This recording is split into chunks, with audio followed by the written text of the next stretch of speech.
విషయాలు చెప్పాలి, కానీ సమయం మనందరం చూసుకోవాల్సినటువంటి అవసరం ఉంది. కాబట్టి కొన్ని విషయాలే మీ అందరితో చెప్తున్నాను.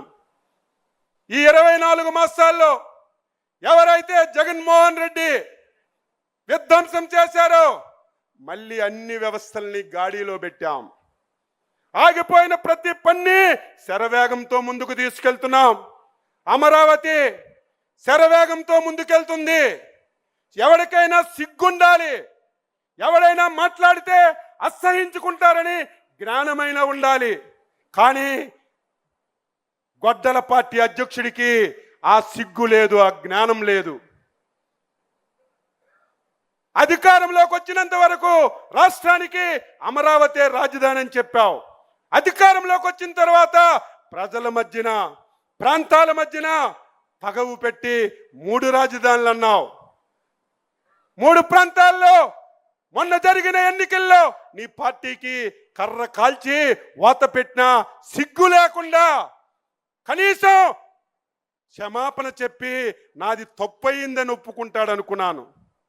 కానీ మళ్ళీ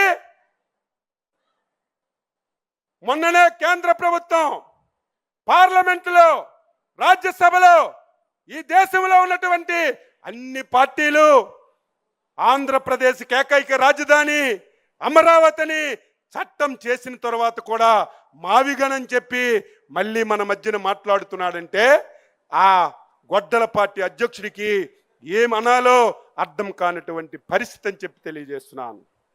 పోలవరాన్ని గాడిలో పెట్టాం. ఉదయమే మా నరేంద్ర మాట్లాడాడు.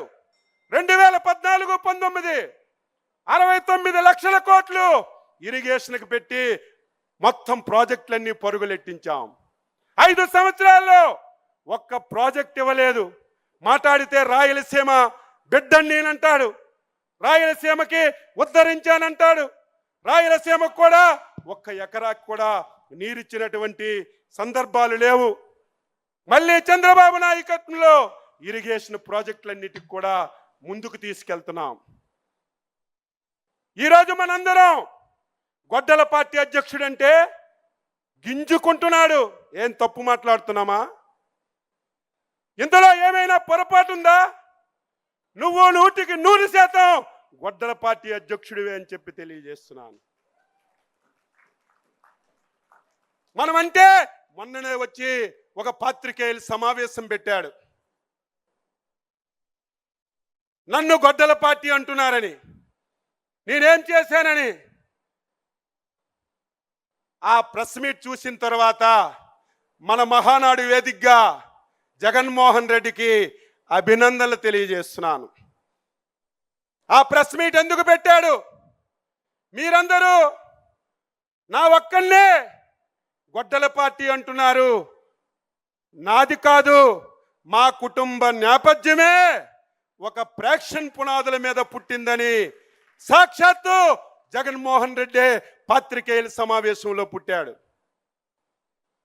వారి తాత రాజారెడ్డి ఎవరైనా సరే సహాయం చేస్తే మనం వారికి మెచ్చుకుంటాం, జీవితాంతం రుణపడి ఉంటాం.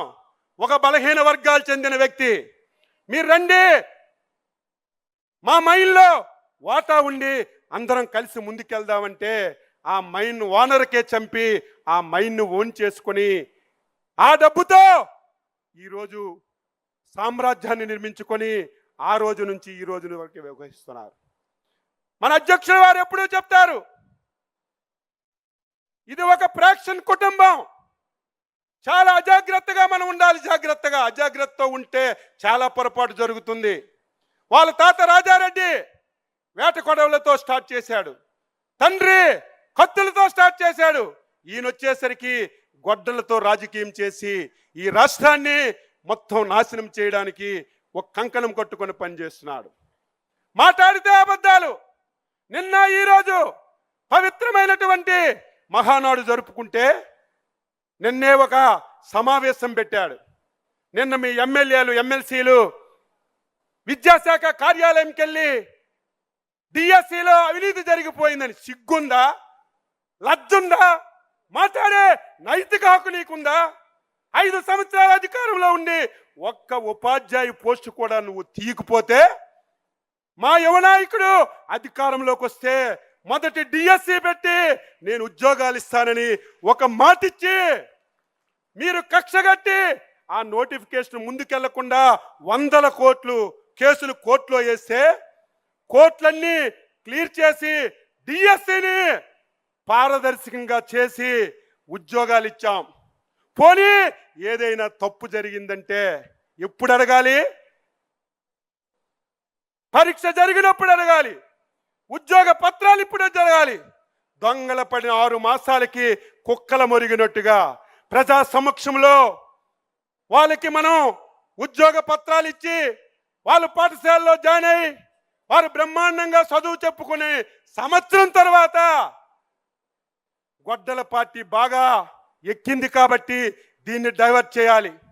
డైవర్ట్ చేయాలంటే అచ్చెన్నాయుడు మీదో ఎక్స్ మీదో వై మీదో విమర్శ చేస్తే ఎక్కదని మన జాతీయ పార్టీ వర్కింగ్ ప్రెసిడెంట్ మీద ఈరోజు కావాలని చెప్పి విమర్శలు చేస్తున్నారు. దీన్ని మనందరం కూడా తిప్పి కొట్టాలని చెప్పి తెలియజేస్తున్నాను.